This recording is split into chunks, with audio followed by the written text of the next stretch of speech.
Welcome to the Story Behind the Business podcast with your hosts, Joel McDonald, Leland, and Adam Bessie. Today's podcast is powered by Agency Media. You might think it's powered by Vinyl Labs because I'm wearing a Vinyl Labs hat, but it's not. It's powered by Agency Media.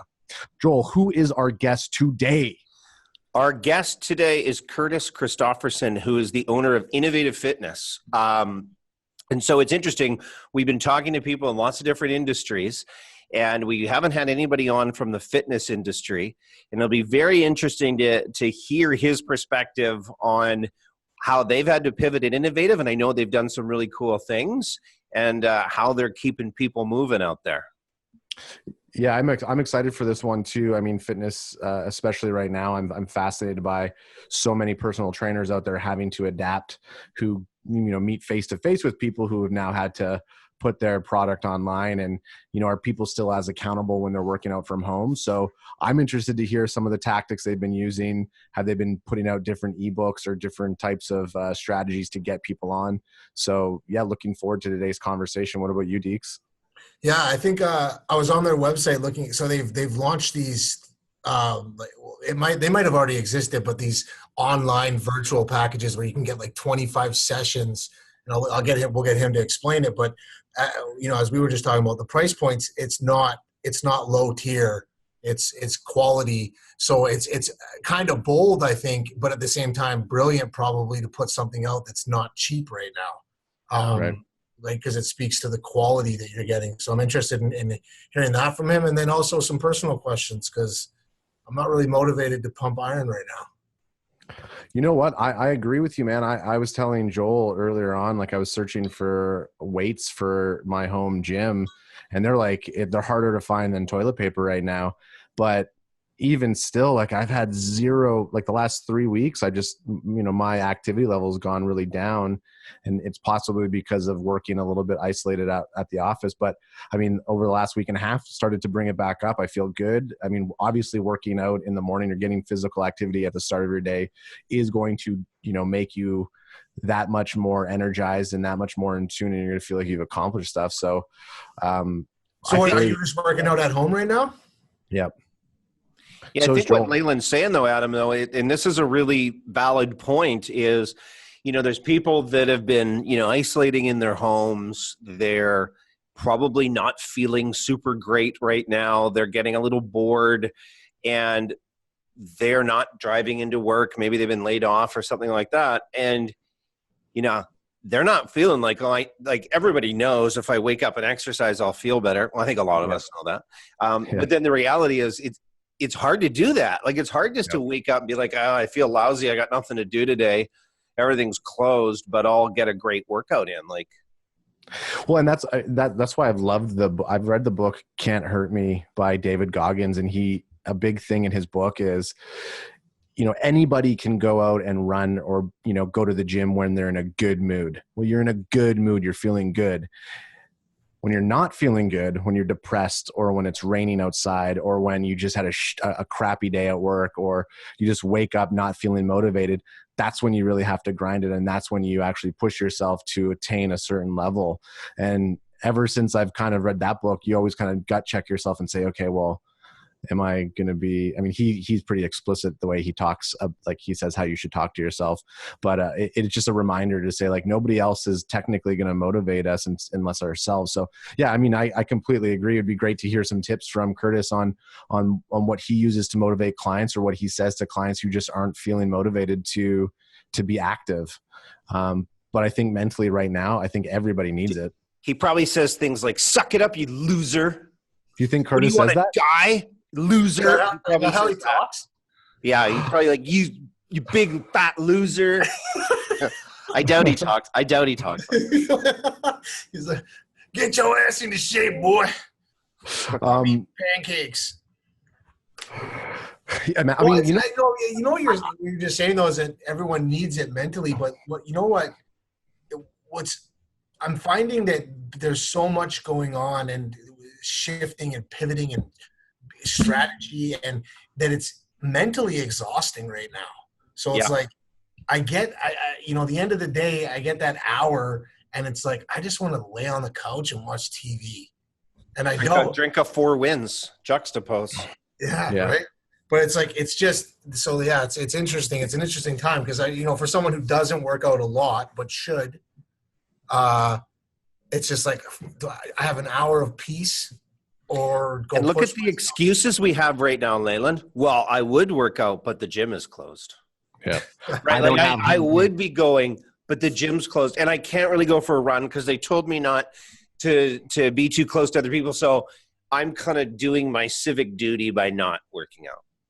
Yeah, it sounds like a lot of excuses that a lot of people are. Or the other, I use that one a lot.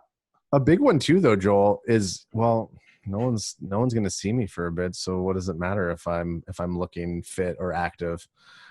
I know personally I've shaved a little less over the last little bit here. Although that's a weird concept because we're on video chat all the time. Like we're on video chat more now than we've ever been. So it's like we are seeing people more because you're not seeing people as much. So. I was debating on doing the COVID-19 shave my head. Like just one less thing I have to worry about. I just wake up and I come to work. I don't have to worry about combing my hair. I mean, Joel, it's been a pretty big stretch of you introducing our guests. Why don't you take the reins on that? We don't want to break up the system here. All right. So we've got Curtis Christopherson of Innovative Fitness with us today. Curtis, for people out there that don't know, maybe why don't you just share a little bit about yourself and what Innovative Fitness is and what you guys do? Now or pre-COVID?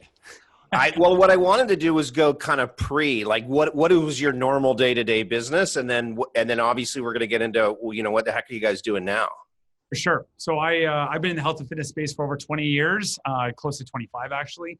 And Innovative Fitness is a premium personal training company. So we're a boutique brick and mortar personal training service. We're the largest in North America in terms of chains of personal training studios.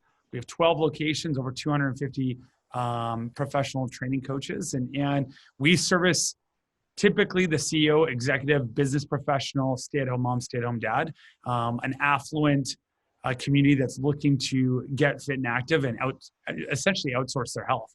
And so we're like the gardener or the accountant that people want to pay for to keep them accountable and manage themselves a little bit more. And we've done that for the last 25 years. So, in terms of the brick and mortar and the service side of things, when our 98% of our revenue is dependent on face-to-face, one-on-one interaction, when all of a sudden social distancing and isolation happens, it can be challenging. I was going to say, yeah, that's a very scary situation that a lot of people have just faced. You've been around, you're not a new business. So a lot of times newer businesses are able to adapt or pivot quicker because they're not romantic about the way that they've been making their money. Give us a little bit of insight. What was the team like when this happened? And then how did you guys make the pivot that you're going to explain to us, obviously? Yeah, it's a great question. I mean, everybody, is managing this differently. Our reaction to any kind of crisis, whether it's individually or as an organization, is going to, have different emotions behind it, which is going to force the way we react. What I will say is that it's sequential based on a series of events. And I think we can all agree that things shift and change based on anxiety, fear, uncertainty, and what we hear in the news as an example. So, you take it back. The week of, I believe it was the 9th. So Wednesday, I think was the 10th, March 10th, in or around there. It was basically, or it was the 11th, sorry. So Wednesday was March 11th, was a very unique day, in my opinion. And Thursday, the 12th, was even more pivotal, particularly in North America. So, prior to the 11th, March 11th, we knew that this was coming, obviously. We were paying attention to the news, China, Italy, Spain. There was cases coming in North America. And we had said, this is going to disrupt our business. 98% of our revenue is through face-to-face contact. And if we don't get ready, then we're going to be, we're going to have some challenges ahead ourselves. So on Tuesday, the 10th, as an example, we sent letters out to all of our landlords, all 12 landlords, as well as our banks, stating that we are going to be prepared and want some relief, and the natural response to that primarily was, we don't know what you're talking about. This isn't, that big of deal. We don't have any structure around this. You guys are the first we've been in contact with. And, for us, it wasn't, immediate, like we need relief today. We just wanted to get ahead of it. And then on the 11th, Wednesday 11th, we had a discussion with our leadership team and said, listen, like, what's our stance in this? And I remember on the 11th, as an entrepreneur and a business owner, you're kind of like hanging on to things. You're like, we should exist the longest because we're premium, we're private training, we're not a group class environment, we're not a drop-in gym. We control the entire experience. We know every single one of our clients, their names, their family situation, their travel schedules, that if anything, we should be open last in the fitness space. And that was the flag we were waving on Wednesday the 11th. And then Wednesday evening, Trump landed the planes or grounded the planes to go to Europe. The NBA had an issue on Wednesday night. Thursday morning, NBA put a cancellation to their schedule. Same with NHL, same with Disneyland. And heightened hysteria happened on Thursday the 12th. And we then thought about it and said, hey, maybe we aren't these people anymore. For the last 2 weeks, we claimed that, we could clean our environments and our studios. Maybe we have to rethink this. And what we did is we actually leaned into our value system and our values. We have 7 values that we actually recently redefined. And, one of them, we challenge status quo. Number 2, we build strong communities. Another one is we provide unparalleled experiences. And, we looked at these and we're like, this isn't who we are. Like, we're leaders in our industry, in our communities. We pride ourselves on that. So if we're going to be leaders in our business, and we have to be leaders outside of our business. And so what we did is we said, we are going to help flatten the curve. We are going to take a stance on that. And we got to protect the health of our teammates, clients, and our communities, obviously, with flattening the curve. So we had made the decision on that day, Thursday, the 12th, that we were going to shut our doors before we were forced to. And the idea was that we were going to close down our last day being in business, for temporary closure after Friday the 20th. And then things changed on Sunday. So Sunday, what happened was I got a phone call, and 4 out of 12 people that went on a ski trip in Austria, 4 of them were clients at one of our locations, tested positive for COVID. And we said, you know what, it's too close to home. It wasn't in our locations. It wasn't in our studios. It didn't happen there. Wasn't anything a part of that. But what we realized is that we could actually contribute to the spread of this obviously virus. And so we said, you know what, we got to take a stronger stance. So Sunday we decided, literally an hour later, we decided that we were going to shut our doors, and our last day in business was going to be the 15th. And we made an announcement to all of our staff. We called them on the Zoom meeting. We had over 250 trainers on Zoom and said, hey, sorry, we're not opening tomorrow. And this is why. This is what we're going to do about it. And what we're going to do is we're going to, pay you guys for a week while we gather ourselves. So we bought ourselves a week with our employees, made sure that they were taken care of, gave them resources to take care of their own, situation. And we were going to revisit with them in, the coming days. And that was when we jumped in. But that's kind of leading up to the whole scenario. It's funny listening to you kind of break it down day by day by day, because as you were saying it, I always remember everything I was doing those days and how quickly it was hour by hour. I remember us hanging on, listening to Trudeau come out, and he was late and everybody was like, what's he going to say? And it was I know where I was. Apparently he's always late. So that's crazy how quickly that all happened. We were talking a little bit kind of before you came on, Curtis, just on, people are like, hey, I can't go to my gym. I'm not working out. I'm staying at home, and you're dealing with all of this. I'm curious so you talked about everything up until that point. What have you guys now done to change from what you said, which was just a face-to-face in-person business, to now in sort of, I guess, a digital world, be able to perform some of your services?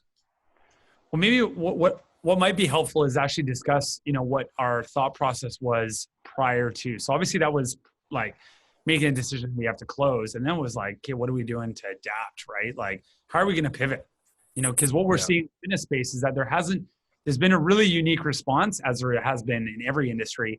It's like, do you pivot? Do you adapt? Or do you just shut the doors and, hope to see this thing blow over so that 2 months, 3 months, 6 months later, you open up doors and you continue doing business. And so I've, as I've rewound the clock and I've relooked at the steps that we took, I would categorize it in relatively 3 buckets. So everybody's going through a crisis management. There's a crisis that's happening right now, health-wise, obviously in the economy, and all the impact it's having on all of us. And everybody has to manage that crisis in a certain way. Take care of, back to Maslow's hierarchy of needs, health, safety, security, you name it. And then there's the risk mitigation. As a business owner, we got leases, we got commitments, we got financial commitments, we have, let alone the commitments to our employees and our clients. And so it's like, how do you mitigate risk as fast as possible? So that's what we tried to do pretty early on. It's like, how do we mitigate our risk by reducing our overhead and our spend, and put parameters in place that are going to protect us for the long term. And then the last one was like, let's evaluate this. Like, what's our best case scenario? What's our worst case scenario? In our eyes at the time was, best case scenario, we're going to be closed for 6 weeks. Worst case scenario, we're going to be closed for 6 months. And so, and this was the big one of, do we pivot or do we not? Like crisis management, risk mitigation, the pivot question. And we said, hey, listen, like, what would our life look like if we had to close shop for 6 months, have all this strain, stress, still have overhead, and a dismantled community, let alone not providing the support to the community that has provided us support over the years. And at the same time, people have subscribed to their health with us. And we said, no, we're not doing that. Like, we have to pivot, because if there's any time that people need their health and wellness, it's now, for mental well-being, for physical well-being, for their overall health and outlook. And a lot of people have created routines around having structure around their health, on everything from their diet to their sleep patterns to you name it. And all that's going to be disrupted. People are going to be stuck at home. They're going to be stressed. They won't sleep as much. Diet. So it's like, if anything, why would we remove something that's a staple in their lives, which is their fitness, when we know that we can provide that? So we said we're adapting. That's what we said. And we had a plan in place to actually, a process in place to evaluate how we did that. Just give me 1 second, actually, Sorry, boys. No, Adam will fix that later. We'll fix it in post. My power fell off. So going back, why don't I take you through that process I just talked to you about? So on the Monday, we said, hey, we've already confirmed that we're going to adapt and we're going to pivot. Now, how are we going to do it? So we looked at 6 things. Number 1, target audience. What does our target audience need? Who are they? How are they going to adapt to this? What are the challenges they're going to have? All of the things from a behavioral standpoint and a reality standpoint. We already know the audience that we serve, but does that shift and change with the complexity of this situation? The next 4 steps or processes, we looked at the 4 P's of marketing, which we all know: product, place, price, promotion. Based on our target audience and the realities of the situation, does the product have to change? We believed it didn't. We didn't want to go to a one-way streaming experience, which we can get into, but we want to provide the coaching, the accountability, and the personalization that they were used to. And so our product didn't have to change, but the second P of marketing that we talked about, which is the third in this process, was the place.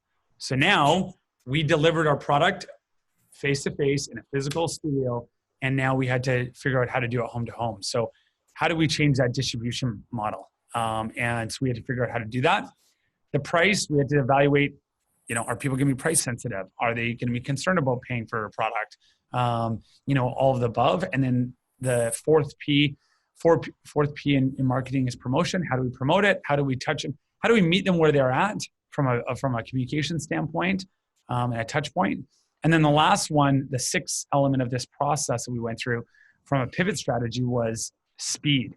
How fast did we have to move to make it viable? Like, there's a fine balance between, on 2 of those elements, which is price and speed. People are dealing with things differently, right? And you look at our natural reaction to fear and uncertainty is flight, fight, freeze. Where are they at in that process? How can we meet them where they're at? And how can we, really determine what we have to, put the throttle down on in terms of speed of developing, and what do we have to take our foot off the throttle or the gas pedal in terms of, how we communicate. So those 6 things we went through, and then it was a matter of like, okay, we got to do this. We got to, we broke out into working groups. On our executive team, we have 8 people on our executive team, and we built, working teams around certain offerings. And then, 2 weeks later, we came on the other end by having a digital product. So our main digital product that we had 95% of our revenue delivering in home, so home to home. We built it so that if we had 100% like forced lockdown isolation, that our trainers could deliver it from their home to our clients' homes. We have online health and nutrition coaching, which is, something that we looked at that was it just only made sense. People's diets are going to change. They have time to focus on their nutrition. It's going to be an important factor of how their well-being. And then we have, a Facebook community that just connects people a little more in a supportive, motivational way. We called it Beat the Bug. So Beat the Bug Fitness Community. It was all about banding together and beating the bug. And then the last one, that's the 4th. Sorry, I talked about all 4. Yeah, super interesting.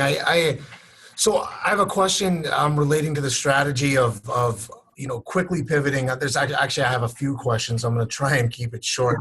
The first is, so my personal story, largely thanks to Adam Bessie down there for becoming my brother. Lost like 50 pounds last year. Started going to the gym and stuff. I was swimming at Gold's, not working out yet. Specifically for the reason I walked into Gold's, and they want to get you with a personal trainer.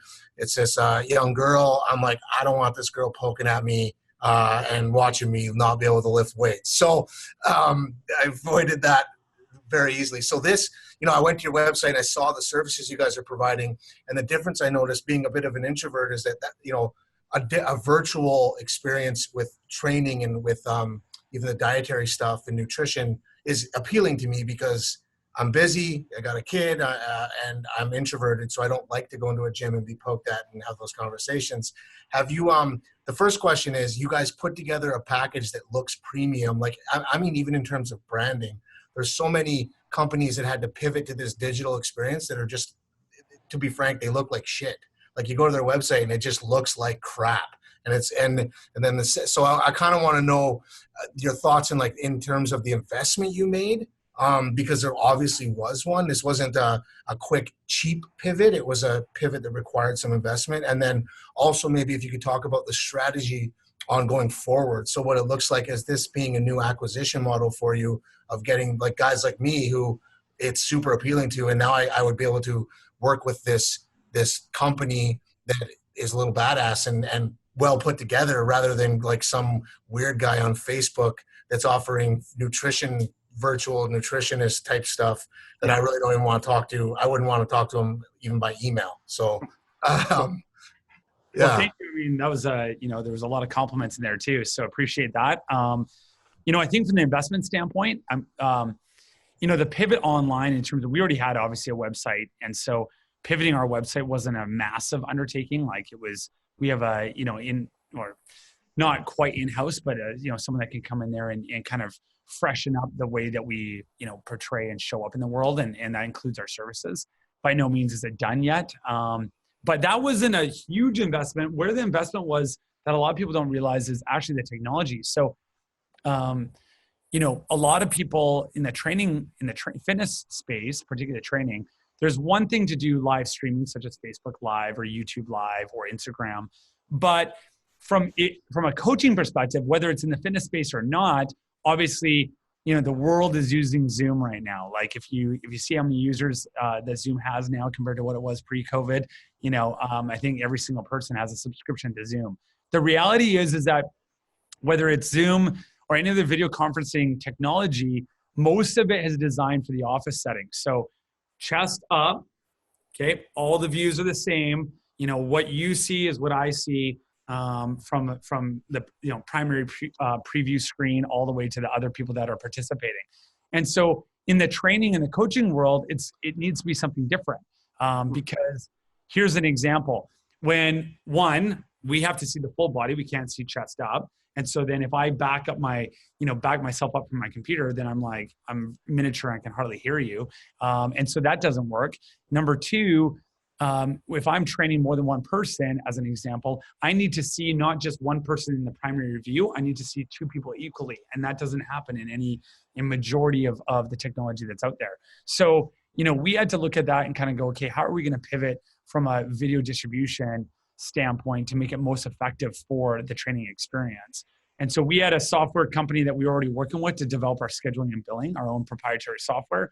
So on Monday, the 16th, I called them and said, listen, we halt everything you're doing. Can you build me a Zoom-like platform that is actually geared around this industry and this service? And they got to work on it and did it in 8 days. And that software is actually built on the same back end as Zoom. So there's a lot of functionalities the exact same, but it's branded with our brand.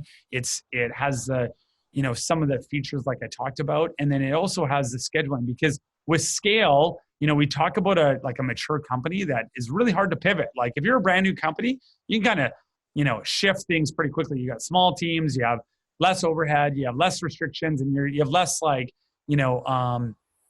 even mentally like holding on to something. And so, for us, it's like, how do you scale? How do you actually manage 250 trainers offering services to 5,000, 6,000 clients? Well, if you have a bunch of Zoom links going, left, right, and center, and trainers not being able to manage it appropriately, or links getting lost, or how do we manage as a business when we know who's training when and when are they training, and how do we pay them? Like, how do we actually do payroll? Like, we can't see if a session. Sorry, I was laughing because we struggle getting our Zoom links out, apparently, or maybe I do, just receiving them, and and we should be doing much better, but it's mostly just me.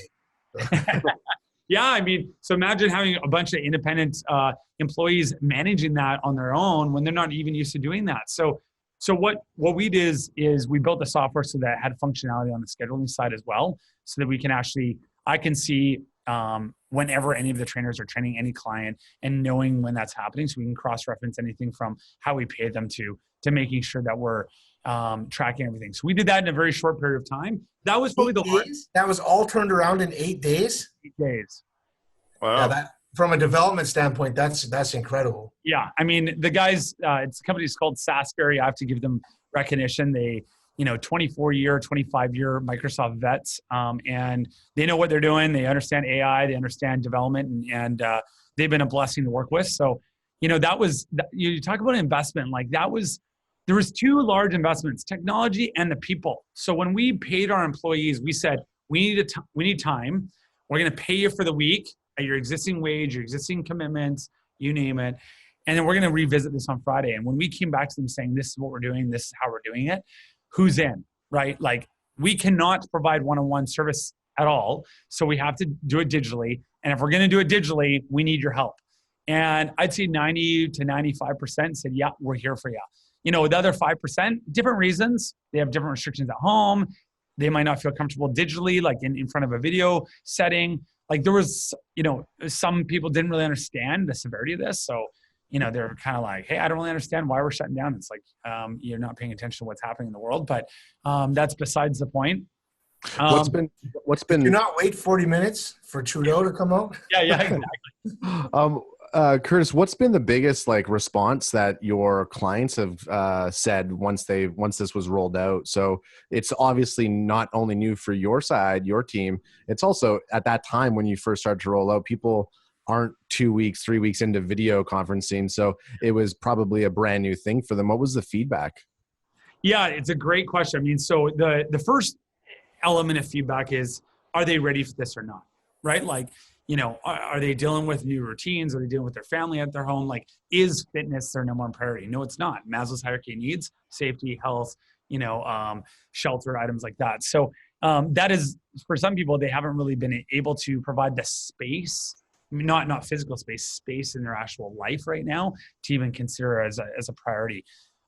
Those that adopted it quite quickly and tried it, we were the ones that, unfortunately, we were the guinea pigs, or we were their first, relatively Zoom experience or, video conferencing experience. And then there's other restrictions. You don't just show up to a video in, a business attire or, a t-shirt and a hoodie and start talking to someone. Like you have to go, okay, can I see you? The camera's set up. Do you have physical space to work out?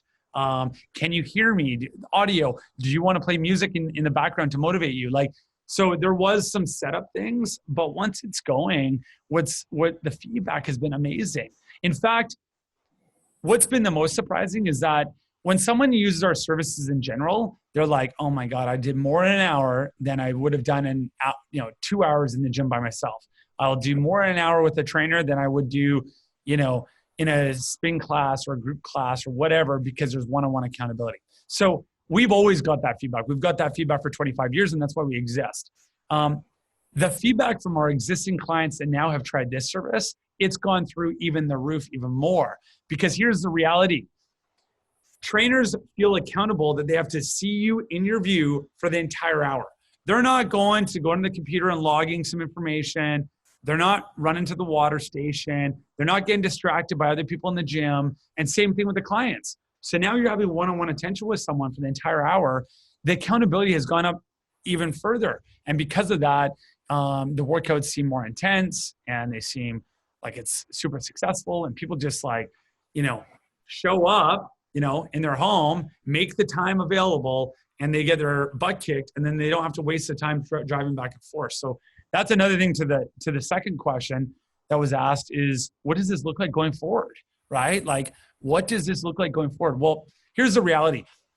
Even if we're closed for 6 months, doesn't mean behaviors haven't changed for 6 months. Just because we're closed for 6 months doesn't mean the economy is not going to change for 6 months. The ripple effect or the effect that's going to have after is going to be huge on behaviors, on the economy, on the, what we spend our money on, how we prioritize things. So what we've done is, we know that this is going to exist. Let's say everything went back to normal 6 months from now, open the doors, and everything was the exact same. Well, our service now can provide services to our clients that are traveling, whether it's corporate travel or personal travel. We have clients that live in Vancouver that go down to Palm Springs or Phoenix for 2 to 3 months that we literally say, see you in 2 to 3 months, stay fit and active. We'll connect with you on email and give you a program. Now they can stay connected to their trainer 2-3 days a week while they're away in Palm Springs or Phoenix or on travel. Okay. That's number one. Number two, there's a whole new audience. So I use stay-at-home moms as a great audience. We don't provide childcare. We just don't. People have bugged us to do it for years.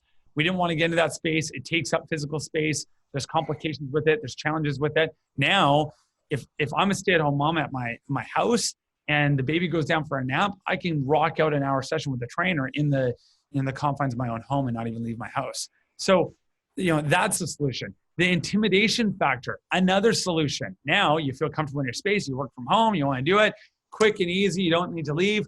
Boom. You can work out with the trainer in your home. So, there's long-term elements of this. Another thing that it's allowed us to do is that we've only been in the business of one-on-one and two-on-one, meaning I work one-on-one with someone or I work with 2 clients, whether they're business, associates, peers, husband and wife, whatever. We're launching 3-on-1, 4-on-1, so small group, because we can easily do it digitally. It's really easy from a scheduling standpoint. Well, guess what? Okay. 4 bros are broing out on barbells and then beers after, or standing beside each other. Totally, right? And or how about 2 couples? They want to connect, right? And so what's funny is the need is less about necessarily the physical and more about the social interaction, whether it's with a trainer virtually or with 3 other bros or 4 ladies in a small group class or whatever. And now they can do it and they can have that interaction that they're missing. So Curtis, I love the story, the video. That's so cool how you guys made that happen. I'm curious how you solved the challenge of equipment, because I've been in innovative fitness. You guys have lots of great equipment. I know Adam's been really struggling with trying to find weights, as Adam calls it. Weights is the new toilet paper, where you just can't find it. So how do you guys now alter your workouts to somebody that might not have any fitness equipment in their living room? Or Yeah. So what's interesting, it came at a really good time and a unique time, and here's why. The fundamental movements of exercise has really come back in the last 2 years. So gone are the days where, we went through a period, it was all about functional training. And that was like, one leg on a Bosu ball doing a freaking handstand pretty much. And now it's coming back to the fundamentals, and the fundamentals are the squat, the deadlift, the push-up, the plank. And if you actually think about that, whether it's a hip hinge, which is your deadlift, if it's a squat, whether it's a front squat, back squat, you name it, all these fundamental movements, there's 6 primary movements, all are coming back. And you can do a lot of them just body weight. And there's, companies such as MoveNat, which is called MoveNat, it's short for Move Naturally.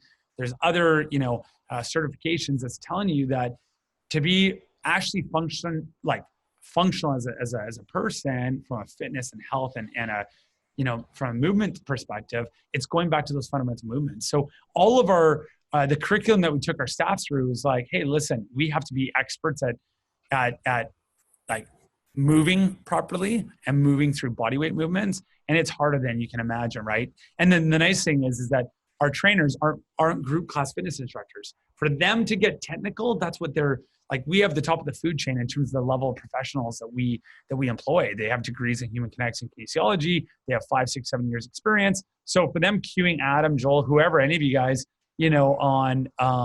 on movement, like you'll be surprised on how hard it is. That's if you have zero equipment.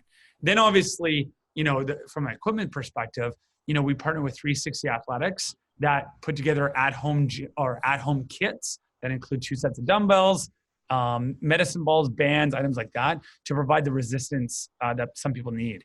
And then, if you want to get really, innovative, you could always, get the case of beer and do, bicep curls with a case of beers or the grocery bags, right? So some of the you said going back to the fundamentals. I mean, that was obviously slightly of a shift for some of your trainers. Is it something that you guys are going to work in moving forward into your curriculum in terms of like, okay, now if we go back on one-on-one with people, we've seen such a value in some of these fundamental movements that we're taking people through on a virtual scale. Do you see them doing that when you get back into the gym with all the equipment there, or is it going to be going back to business as usual, or what business used to be? Yeah, what's funny is that, like I said, I think the timing was really unique on this because the last 2 years we see a trend from an education standpoint, being in the industry, that the fundamental movements were really promoted, and we're fairly ahead of that, the science and the education, the understanding of where things are trending and what we should be focused on. So when you look at something like the Turkish get up, which a lot of people may or may not know, we've been doing that in the gym for the last 2 years. Like clients have been doing that for their warm up with a cup of water or, holding a small, kettlebell weight. So, if we're doing that already, then when we came into this, it was just like, okay, how do we fill the entire hour up with foundational movements? And how do we provide resistance for a big guy that's used to getting in the squat rack and squatting 200, 250 pounds? Like, what do they do now? Right. And we either have to shift the expectation, right? Because we can functionally get fit with nothing. In fact, it's probably better than throwing on 300, 400 pounds on a deadlift or 250 pounds on a back squat, right? We can go back to the basics and make sure that we have, proper engagement, activation, mobility, stability, joint movement, all those things that are good. It's a good reset. And you talk about what this COVID-19 has done. It's provided a reset in so many things, like, mentally, emotionally, connecting with our family, showing us what's important, connecting us as a nation, connecting us globally. Like it's an equalizer, right? And so what we're saying is, hey, no better time to reset your health as well, which includes your movement patterns. And so if people understand that, then you're actually prepping the body to go back in the gym. If you're a guy that wants to, throw around the weights, great. You're going to be better. You're better equipped to do that when you get back. Right. Curtis, I'm curious your thoughts then on, and I'll set this question up. So Adam and Leland, a few years ago, I was given some gift cards for Innovative Fitness. And so I went and I did a few sessions. And at the time I felt like I was in really good shape. I was running a lot. I was like, all right, well, I'm going to try this out. And this girl was my trainer.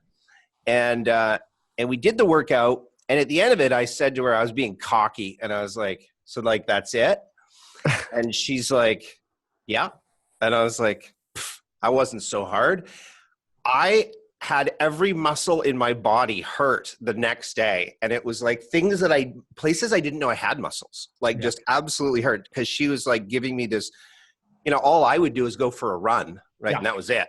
And then, so she did this. I was like, oh my God, that hurts so much. At the time I didn't notice it. So Curtis, what's your thoughts? Like, do people work out wrong? Like, cause I think I do. Like, I know I do. I know I just will like grab some weights in my basement and probably do terrible technique. It's probably not like doing me any good. What are your thoughts on the way the average guy goes out and works out? That's a loaded question. Yeah. I've been in this space long enough, so I've seen it all, right? But here's the reality. Either people don't know any different, right? I'll put a disclaimer. If someone's taking the initiative to go and move, whether it's running, whether it's going to the gym, you name it, that's step one. Like, let's be honest. If you're moving, it's better than not moving, right? Yeah. Now, number two, we find ways to be, unfortunately, like I always say, life's pretty simple, but humans F it up, right? Like at the end of the day, it's the same thing with training. Like we find inefficient ways to be efficient. We just do. Like, hey, we're going to find the path of least resistance. So if we pick up something, whether it's you or someone else, your body is going to adapt and find a way to do it the easiest, hopefully. And that might be wrong. The argument is that it might be right as well, because the people that are the strongest and the most fit are usually the farmers, as an example. Their body finds a way to be efficient, super efficient on how they move. And so when you look at UFC and you name it, those are the guys that are working in multi-planes, right? They're moving, they're throwing, they know how to do things, and they got that old man strength. So I think the wrong way is, there's no wrong way. Like I say, the first disclaimer was, if people are taking initiative to move, they're moving, it's better than not moving. Mm-hmm. But what's wrong is actually us thinking that we need machines, we need isolated movements like bicep curls or a bench press or you name it. Like the fundamentals are not that. Like do we squat? Do we have, which is mobility and strength, around the hips? Can we hinge? Can we hinge at the hips, right? Can we do a loaded carry? And a loaded carry is no different than carrying 2 suitcases. And you could have a loaded carry overhead, which is like, going something like that. But at the end of the day, the reason why people actually injure themselves is because they don't do enough variety, right? The reason, like old men, I'm going to classify ourselves as all old men. Usually when we throw it our back, it's when we bend over to tie up our shoelace. Usually we throw it our neck when we reach up and have our hands above our head and we are changing a light bulb. It's not usually when we're trying to lift the car for the kids. Like that's usually not when it's happening, right? So the thing is that, to your question, do a lot of people do things the wrong way? Yeah. But there's not really any right way. People think that they have to go in and do these isolated movements like bicep curls or leg extension or hamstring curls. Well, you don't do an isolated hamstring curl like in daily living. You don't do an isolated bicep curl. So these fundamental movements are actually going to make us, foundationally more fit and more healthy. And if you look at like it's primitive movements, it's doing things like bear crawls and doing things like like going back to the basics. So I know we're getting close to the time we're going to wrap it up, but I'm going to slide in more of a personal question to you. So again, going back to me personally, spent a year really focused on my health. What would you quickly say to someone who, I find myself not even in a negative space, but just in an exhausted mental space right now, because, there's so much strategy having to be come up with right now and executed. And, in my career, when I get home and I'm still working, doing the dad thing, I get an hour to myself and I'm like, oh, what I want right now is just some peace and to lay on the couch and rum. Hard. Like I know though that I could take my life to the next level if I did something about it and got going physically again. But it's just like, what would you say? Like, honestly, if it was just me and you right now, and you're gonna look at this big guy, and you're just like, what would be? Joel had some thoughts. You're probably not gonna use profanity and put me down. But I said that's what I would do. Yeah. But like, what are some words there that you can kind of give like some motivation there that you'd use? Yeah, instead of throwing the Tony Robbins on. Here's the reality. I would prioritize it in this way. Number one, establish a routine. I think everybody's routines have been shifted for the most part, 90% of the world, whether it's your work environment, your kids at home, you name it. So reestablishing what that new routine is, even if it plan for it like it's going to go on for 6 months, even though it might only go on for the next 2. So this is your new routine. What does that look like? So how do you wake up? What do you have in the morning? How do you set your kids up for success? Like, how do you go about that new routine? Because you've got to, the minute that you can establish a new routine and structure in your daily life, we're very habitual. Like, human beings are very habitual. So you have to, the mindset will shift, and our outlook, from a positive mindset will shift if we don't have structure in our current state, like 100%. So establish routine, number one. Number two, sleep. There's places in the world that this is one of the capital punishments. So we have to understand that sleep is highly important. So make sure you allocate the time for sleep. That's going to balance out cortisol levels and hormones and, overall mood. And, it's obviously going to equip you with the energy. Diet is number 3. So make sure that goes hand in hand with routine. If you have a strong routine, your diet's going to, it's going to be impacted positively. So making sure you're strict, don't resort to the couch eating pizza and chips. How would you typically eat? If you have a new established routine, how would you typically eat on a day-to-day basis so you don't resort to, things? And also, chances are most people crave sugar or caffeine if they have a lack of sleep, so when they're tired. So that's why sleep is before diet. So routine, sleep, diet, fitness, get active, get moving. There's endorphins associated with it. It sets the mood. It obviously keeps you healthy and active. People that are actually physically motivated or moving, they're going to be more accountable to what they eat and don't eat. And then the last one is create space. So whether it's mindfulness, meditation, silence, you name it, especially with all the noise, both on the news and in our homes with our kids, if you have time to allocate space to breathe and reflect, you might not be great at meditating or want to do it. But at the end of the day, we're not human doings, we're human beings, and we gotta allocate the space to be. So awesome. Thanks, Mike.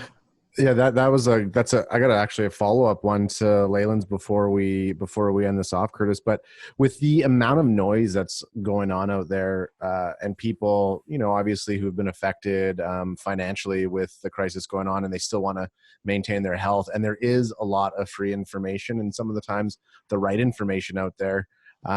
What are some of the things that you suggest people do if they're looking for information to get their diet in check or to get a workout plan? Because again, you could get inundated with so much information that you don't know if you're either A, going down the wrong path, or B, it's just too much and you just say, screw it, I'm out. There's just too much information. I don't even know where to start. Well, I mean, I think most people know the fundamental basics. They kind of get ahead of themselves and they start researching above and beyond. It's like, okay, drink 8 glasses of water a day, eat healthy, don't snack, 7 o'clock. Like, okay, go back to routine and implementing the basics is number one. If you're looking for more guidance information, then look for the people that aren't spamming you and trying to, take your money right now. Like, who was in business yesterday, or who's in business 10 years ago or 15 years ago or 20 years ago? Who knows how to deliver the service that you're looking for or have the insights to do that? Because just like anything, the internet existed before COVID and it's going to exist after. It's like there was ample enough information out there. It's just actually validating the information that's on there. And so I would say, if you're really stuck, work with a professional. Like, we look at, this is, as an example, what we do. And we have professionals that have experience to deliver, guidance or programs or you name it. Once again, no program is a bad program. The fact that people are looking to do something is a good thing. I would say that, originally when you asked that question, I was worried. I was thinking that you were going to go around the whole mindfulness and state of mind and fear and uncertainty and all that, and less about fitness and more about just like overall well-being. And I'll tell you this, we have to be aware that the more present we are and the less fear we're going to have. All of us don't know if a meteorite's going to blow up the world tomorrow and it's going to be right next to us, or whatever. We don't know when these things are going to come up. We obviously have an idea that there's something that's happening in this world and it's really getting relevant, but all the noise on the news and the social media, you name it, heightens the level of fear because it heightens the level of uncertainty. And we have no factual evidence of how to actually attack this, or when a cure is going to come, or when there's going to be any kind of vaccination. So what we can do right now is take care of ourselves in the present. We can, obviously mitigate risk for us. Like, we can, make sure we eat healthy, we stay healthy, we're engaged with our families and kids and you name it. And that's all we can really do. Obviously if you test positive COVID, then you have to take other measures and actions. But it's like people that fear going on an airplane. All of a sudden there's a plane crash and people fear going on the plane, when really driving to the airport, there's more risk in driving to the airport than there is actually from air travel. So, we have to remember that, like, be present, be available, follow the basics, take care of yourself. Don't subscribe to all the noise. Educate yourself. There's nothing wrong with that. But you don't want to, the more fear that you bring into your life because you're trying to predict the future that you can't predict, the more you're going to get in a state of fight, and freeze, which is not healthy for anybody. Because the minute you get in fight, flight, or freeze is the minute you retract, and you self-isolate yourself mentally, and, it's not good for your well-being, and usually not good for your diet, your fitness too. So Curtis, we usually wrap up with me asking the same question, but I think you kind of just answered my question. And my question is always to you as the leader is what do you do for yourself in order to remain, as an entrepreneur? And, I know you a bit, and I know you're a very optimistic person, and most entrepreneurs are. What are you doing? And maybe you did just answer most of my question in there, to remain so positive and to remain so optimistic. Because as a leader, that's what you have to be in this time. You can't just lie in bed all day and put the covers over. You're getting out there and making things happen. So how do you do that for your own mental well-being? Yeah, times like this, I'm kind of one of those guys that's like a warrior. I lean into these kinds of things. I love challenges. But my big question is, like, how do I want to show up? When I look back, how did I show up to my family, to my clients, to my teammates, to my business, to my organization, to my communities? Do I want to, it's not about getting praise or recognition or anything like that, but did I lean into it and do my best? And I think that's how I show up, no matter what, any time in life. And so I just remind myself about that. Did I take care of myself first, my family second, my business third, which includes my teammates to my clients, and then my community last? And if I've done my best to do that, then I can look back 2 years, 5 years, 10 years saying, man, we just leaned into that and did everything as best we could. So, and that's all you can do. And the last thing is that you got to put your oxygen mask on first. You can't let yourself deteriorate, because you're no good to anybody. So just like, air travel, put the mask on yourself first and make sure you take care of yourself so you can take care of everybody else. Right on. Huge.